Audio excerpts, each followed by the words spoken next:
साथ संगत जी, प्यार से कहना धन निरंकार जी। आज भी वही संदेश और ये इंसान को, इस मानव को चेतन भक्तों ने हर समय की तरह वही इशारा करते हुए कि जीते जी इस जीवन को संवार लिया जाए, इस सच्चाई को जानकर फिर हर पल इसी में गुजरान किया जाए। और कैसे ये कुछ भी एक, अगर हमारी उस समय में जो भी हम कर रहे हो उस पल में, तो वही बात जैसे लिविंग इन द मोमेंट की बात होती है, तो ये भक्ति भी फिर किसी समय भी जो भी कर रहे हैं वो ही अगर चीज़ में हम ये ध्यान डालते हैं इस निरंकार के एहसास द्वारा,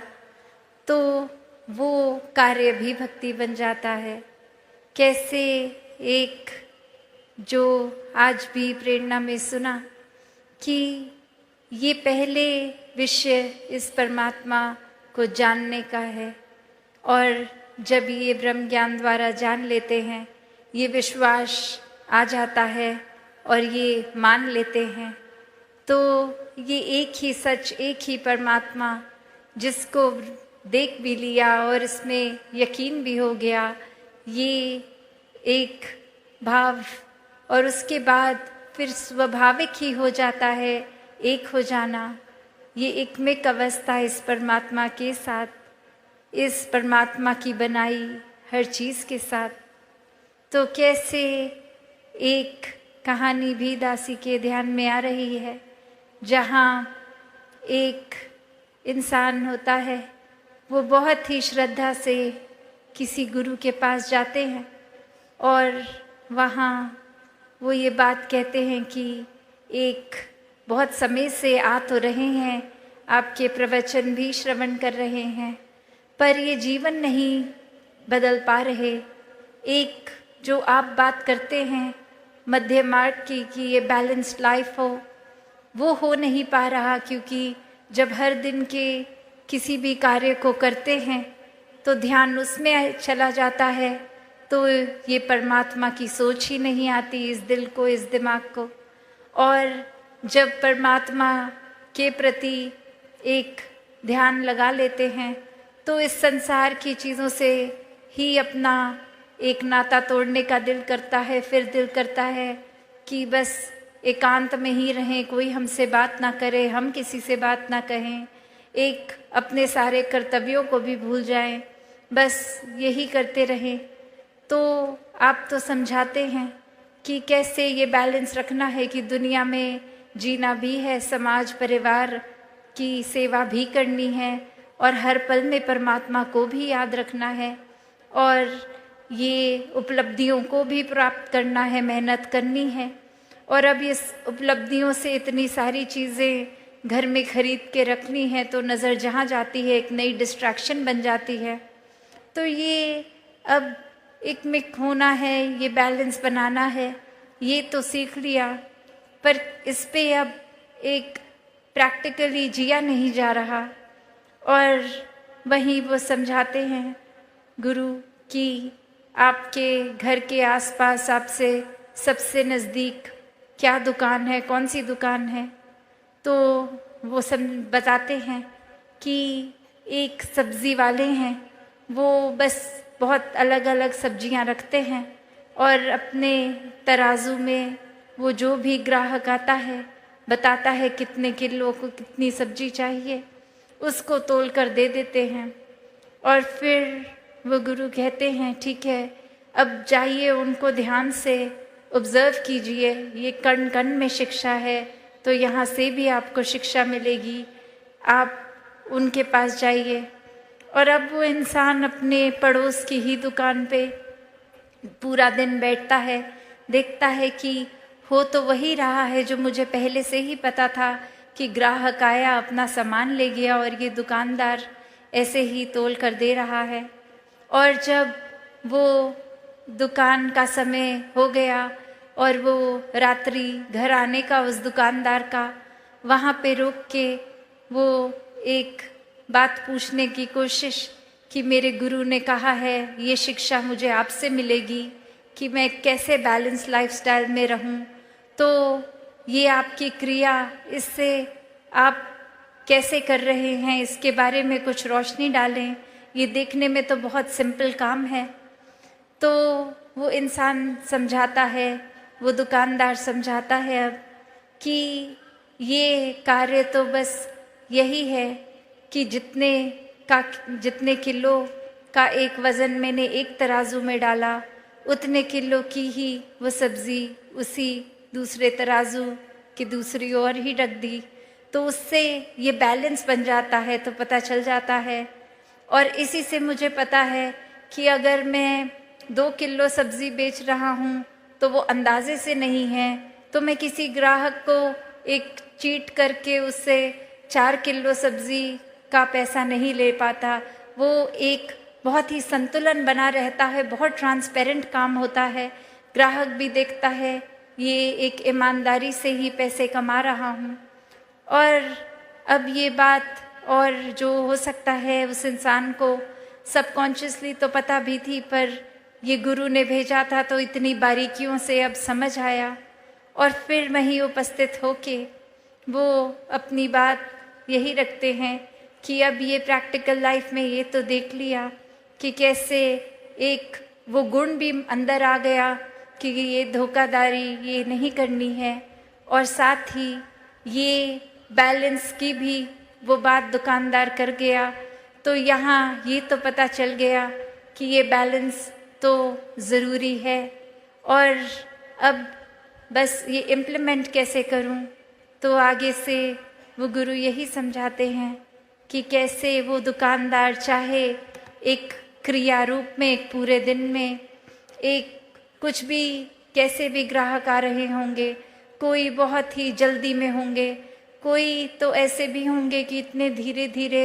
एक बात कर रहे हैं, सोच रहे हैं सब्जी क्या लें, और उनके पीछे और क्यू लग रही होगी, एक लाइन लग रही होगी ग्राहकों की। और इससे देखकर कि इतनी देर लग रही है, कुछ ग्राहक वो लाइन छोड़ के किसी और सब्जी वाले पे भी जा रहे होंगे कि हमें जल्दी चाहिए, और ये दुकानदार तो इतनी देर लगा रहा है। और किस तरह से कोई बहुत ही खुशी के अवसर के लिए बहुत सारी सब्जियां लेके जाएगा, और कोई तो आकर कुछ पत्ते ही लेके चला जाएगा, कोई बहुत ही जल्दी में आएगा, एक हबचड़ी भी मचाएगा, और कोई बहुत ही एक सहज भाव में आके आराम आराम से कर लेगा। तो वो दुकानदार ये सब देख रहा है, कितने रंग देख रहा है ग्राहक के भी, पर वो तो वही कार्य सहजता में करता जा रहा है कि जिसने अपनी रिक्वायरमेंट बोली उसको उतना उतना तोल कर देकर उससे पैसे ले लिए। तो बात वही कि ये एक अपने स्वभाव को अपने ग्राहक के स्वभाव जैसा पल पल में नहीं बदल रहा, ये बहुत ही स्थिर होने की निशानी। और जो व्यक्ति इस परमात्मा को जीवन में धारण कर लेता है इस ब्रह्म ज्ञान से, तो फिर कोई भी उथल पुथल हो, कोई इरिटेशन नहीं आती, कोई भारी चीज़ या कोई इंसान हमारे साथ कैसा है, उस चीज़ पे हमारा उस तरह से बिहेव करना डिपेंड नहीं करता। कि कोई अगर जल्दी में आया तो दुकानदार ने भी उतनी ही जल्दी से नहीं दिया, उसने अपना पूरा प्रोसेस को फॉलो किया, और देर उसने उतनी ही लगाई जितनी वो किसी और ग्राहक के साथ लगाए। और वही बात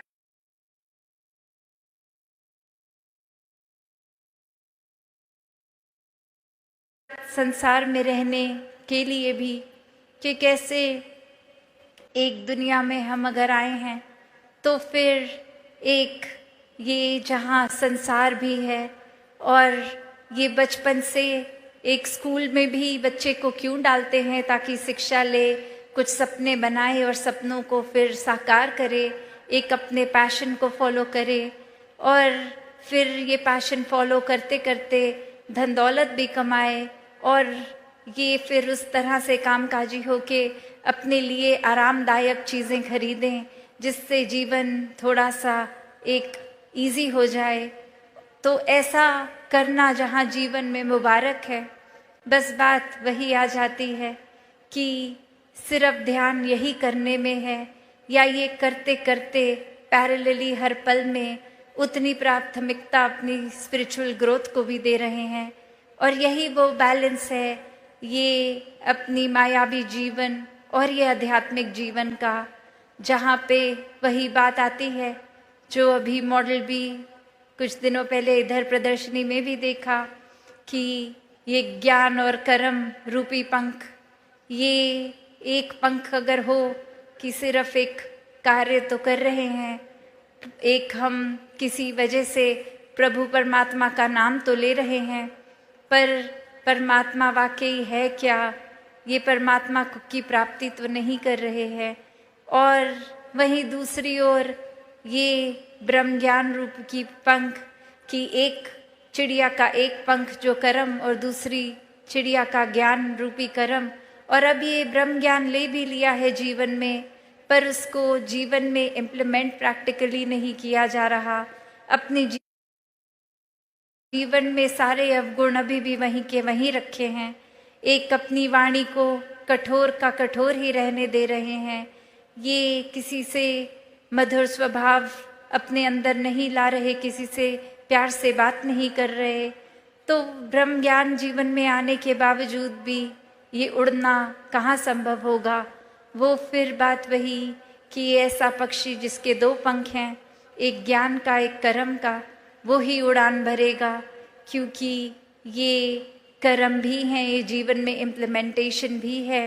और ये ब्रह्म ज्ञान की विद्या, ये सबसे ऊंची दात, ये भी ये झोली आई है। तो यहाँ एक ये जो बैलेंस का उदाहरण इस कहानी में भी, तो कैसे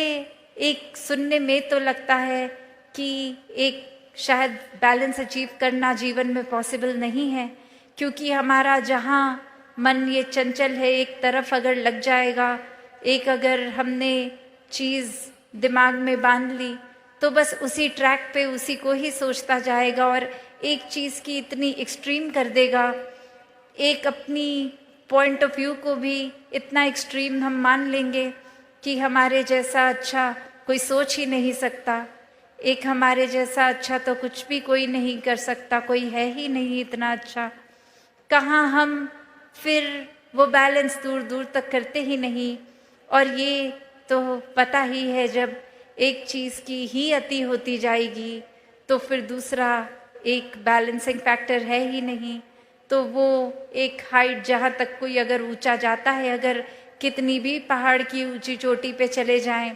तो एक वो लास्ट फाइनल पॉइंट होगा, वो टिप होगी, उसके ऊपर तो और वो पहाड़ है ही नहीं। तो फिर अब बस एक नीचे की ओर ही जाना बाकी रह जाएगा। तो बात वही कि ये सेवा, सुमिरन, सत्संग, इस परमात्मा से जोड़कर ये बैलेंस बना कर रखने की बात। और वहीं ये भी एक समझाया गया, आज चाहे सुबह वो सेवा दल रैली के रूप की एक स्किट द्वारा ही एग्जाम्पल उन्होंने सेवा का ही लिया कि कैसे हम अगर सिर्फ सेवा की ही एक्सट्रीम करते जा रहे हैं कि एक सत्संग को प्रायोरिटी नहीं, एक बस ये सोच रहे हैं कि आज हमारी ड्यूटी है तो हम पहुंच जाएंगे सेवा पे, क्योंकि वो एक हमें काम दिया गया है तो वो कार्य निभाना है। और मन की खुराक के लिए ये सत्संग को भी प्रायोरिटी नहीं, तो वो सेवा भी बस कार्य ही बन जाएगी, क्योंकि वो भाव तो सत्संग से मिलते हैं। और ये मन में भी अगर सिमरन का घाटा है तो ये सेवा और सत्संग भी फिर वो एक हमारी ग्रोथ के लिए इनकम्प्लीट है। तो यहाँ ये तीन चीज़ों का बैलेंस है। उस तराजू में वो पंखों में तो चलो दो पंख की बात थी, यहाँ एक ये निराकार को हर समय रखकर ये सेवा, सुमिरन, सत्संग को ही इक्वली इम्पोर्टेंट बना के रखना, ऐसा बैलेंस करना। और जो ये कर लेते हैं उनके लिए फिर ये जीवन भी बहुत सहज हो जाता है, फिर कुछ एक्स्ट्रा एफर्ट नहीं लगता। हर दिन चाहे आज लगे कि ये सुबह से निकले इतने थके और आज तो घर पे कोई गेस्ट भी आने हैं, उनको भी एक अटेंड करना है, और फिर हमें किसी के घर डिनर पे उनके गेस्ट बन के जाना है, तो फिर ये पूरी दिन की एक्टिविटी इतनी ज़्यादा, तो इसमें थोड़ा सा मैनेज करना, एक भागा दौड़ी लगानी, ये कैसे समय पे सब कुछ होगा, ऑर्गेनाइज करना, ऐसे थॉट्स भी इतने सहज हो जाते हैं कि जब कोई आया घर पे उसको गेस्ट ही ना माने, परिवार का ही हिस्सा माने और वो प्यार का भाव हो जाएगा, तो कुछ वो शो ऑफ करने की बात तो रही ही नहीं कि इनके आगे कुछ फ्लॉन्ट करना है। उनको वैसे ही प्यार से बिठा के खाना परोसना है और उसी प्यार से वो खाना भी बनाया जाएगा कि ये किसी को इम्प्रेस करने के लिए नहीं है, बस ये जो आ रहे हैं उनसे इतना प्यार है क्योंकि वो प्रभु के ही बनाए गए हैं। और अब जब वो बात आ जाती है तो वही प्यार से खाना बनाया गया, खिलाया गया, और फिर आगे किसी और के भी घर जा रहे होंगे तो वही प्यार लेकर जाएंगे कि आप कोई बात नहीं, आप बैठिए, आपका चाहे घर है पर हम मेहमान होकर भी आप बताइए क्या लाना है, हम खुद लेके आएंगे किचन से। तो ऐसे भाव भी संतों के हो जाते हैं कि आप सारा ये थकावट अपने हिस्से लाने कि हम चाहे आपके घर मेहमान बन के आए हैं पर हम हैं तो सेवादार ही, तो जो भी है ये मिलजुल के निभा लेते हैं। तो बात वही कि कैसे इस जीवन में फिर अपने ऊपर ही है कि एक बेकार में ही हर छोटी से छोटी चीज़ का भी स्ट्रेस बना के रखना है, या इस परमात्मा में इतने एक में खो जाएं कि कौन सी चीज़ हो के निकल भी गई वो कुछ लगी ही नहीं बड़ी, एक बहुत ही हवा के झोंके की तरह आई और गई। और कैसे फिर ये बैलेंस भी बना रहता है कि वो काम भी सारे हो गए, वो प्यार में भक्ति में रहता हुआ मन एक अपने दोस्तों के साथ दोस्ती, समाज के प्रति भी जो कर्तव्य रहे तो कैसे वो भी बहुत बखूबी निभा लिए गए और कुछ एक्स्ट्रा खुद को भी नहीं लगा। एक जैसे एक कोई पूरे दिन अगर कुछ नहीं भी होता करने में तो भी दिल वही महसूस कर रहा था, या फिर कोई दिन जो पूरी तरह से जैम पैक्ड है कि फुर्सत ही नहीं सांस लेने की, उसमें भी ये दिल दिमाग उतने ही रिलैक्स्ड। तो बात वही कि जो वाक्य ही इस परमात्मा के आश्रय रह लेते हैं वो हर पल को इतना हल्का फुल्का बना लेते हैं कि ये पता ही है कि कैसे ये परमात्मा जो कर रहा है इसी के ही एक शुक्राने भाव में रहें तो बहुत ही, चाहे उस समय हमें लगेगा कुछ ठीक है नहीं है, पर ये है, चाहे हमारी नज़र नहीं देख पा रही पर ये ठीक ही है। तो वो कोई हिसाब किताब हमारे आंकड़े लगाने का तो काम नहीं, ये बस परमात्मा की एग्जिस्टेंस देखकर विश्वास की बात है। और जो वाक्य ही हर पल का एक अपनी कन्वीनियंस से कि कुछ जीवन में अच्छा हुआ है तो विश्वास करेंगे, और नहीं है तो विश्वास नहीं करेंगे। जब ऐसी कन्वीनियंस से ही परमात्मा को जीवन में जगह दी तो फिर तो कोई लाभ नहीं है, फिर तो वो कोई भी और चीज़ के साथ संसारिक कर सकते हैं। और परमात्मा को प्राप्त करके भी जब एक सब कुछ प्राप्त कर लिया तो भी नज़र इतना छोटा, तंगदिली बना ली, नज़रिया इतना छोटा, तो फिर इतनी बड़ी दात का भी क्या ही फ़ायदा रहा। तो बात वही कि ये जो बैलेंस की बात है और इसी बैलेंस के साथ ये विस्तार भी होता है कि जैसे जैसे हमें फिर ये एहसास होगा कि परमात्मा को और ज़्यादा अगर हमें पता है अपने अंतर्यामी हम खुद हैं कि वाकई में हमारा ध्यान, हमारा दिल पूरा दिन ज़्यादातर क्या करता है, तो खुद को ही देखकर अपने अंदर वो चेंजेस लाने कि और ज़्यादा कैसे स्पिरिचुअली इंक्लाइन हो सकें, वो उस तरफ अपना विस्तार करें। और कैसे हम अगर कोई कमी कर रहे हैं कि किस तरह एक संसार के लिए कुछ ऐसा अच्छा नहीं कर पा रहे, अपने लिए कुछ ऐसा अच्छा नहीं कर पा रहे, तो वहाँ पे भी एक विस्तार किया जाए, क्योंकि ये श्वास तो उतने ही हैं और उसी में ये एक मटीरियलिस्टिक और स्पिरिचुअल लाइफ को बैलेंस करना है, तो उसी में ही सब कुछ करना है। तो जिन्होंने ये बखूबी कर लिया वो तो अपना जीवन बहुत अच्छे से निभा गए, वरना तो ये कैपेसिटी, ये कैपेबिलिटी इस परमात्मा ने हर एक में दी है। वो हमारा ही कहीं आलस है, चुनाव है, या फिर एक हमारा माइंडसेट को जो हम इतना नैरो कर देते हैं, या अपने अहंकार में ही चूर रहते हैं कि कोई भी चीज़ करने की काबिलियत होने के बावजूद नहीं करते, या फिर इस परमात्मा का आसरा ही नहीं लेते। एक माइंडसेट हमने ऐसा बना लिया होता है। तो दातार जहाँ हर किसी को अपने दर्शन इस ब्रह्म ज्ञान द्वारा कराता है, तो अगर हमने ही यहाँ जैसे अभी प्रवचनों में भी सुना कि अगर आँख हमारी बंद है तो हम वो देख ही नहीं पाएंगे जो है, तो बात वही कि ये जीते जी अपने जीवन को भक्तों ने जहाँ खुद भी संवारा है, वहाँ हर एक को संवारने की प्रेरणा दी है। और वो किस तरह संवारा जाए वो भी बताया है कि सिर्फ एक ही तरीका है, परमात्मा से जुड़कर, उसको हर समय देखकर, एक जीवन में सच को स्थापित करके ही ये एक मार्ग, वाकई ही एक सच्चाई का मार्ग जो है, इस पे चल पाएंगे, हर एक के बन जाएंगे, हर एक को अपना बना लेंगे। साथ संगत जी, धन निरंकार जी।